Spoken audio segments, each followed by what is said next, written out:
We all have a past and we cannot change it. మనందరికి ఒక గతం ఉంది. ఆ గతము మనం ఎవరం కూడా మార్చుకోలేం. యేసయ్య దగ్గరకు రాకముందు మన గతం అయితే అసలు చెప్పుకోదగ్గదే కాదు. మీరందరూ అంగీకరిస్తారా? చెప్పుకోవడానికి పెద్ద గొప్పగా ఏమీ ఉండదండి మన గతము. అయితే గతాన్ని గురించి ఎన్ని రిగ్రెట్స్ మనకున్నా, ఇప్పటి వరకు లైఫ్ వేస్ట్ అయిపోయింది అనే బాధతో మీరు ఇక్కడ కూర్చున్నా, మీ భవిష్యత్తుని యేసయ్య చేతిలో పెడితే ఈ జీవితం దేవుడిచ్చిన బహుమానం. Lord, thank you for this gift of life.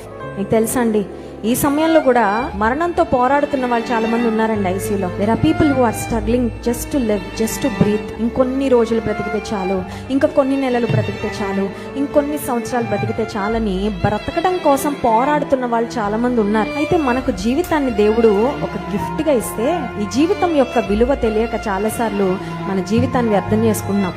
ఈ రోజు దేవుడు మనల్ని ఎందుకు నడిపించాడంటే, మన జీవితం యొక్క విలువ మనం తెలుసుకొని మన భవిష్యత్తును ఆశీర్వాదకరంగా మార్చుకోవడానికి, అనేక మందికి దీవెనకరంగా మార్చబడ్డానికి, దేవునికి మహిమకరంగా మనము బ్రతకాలని.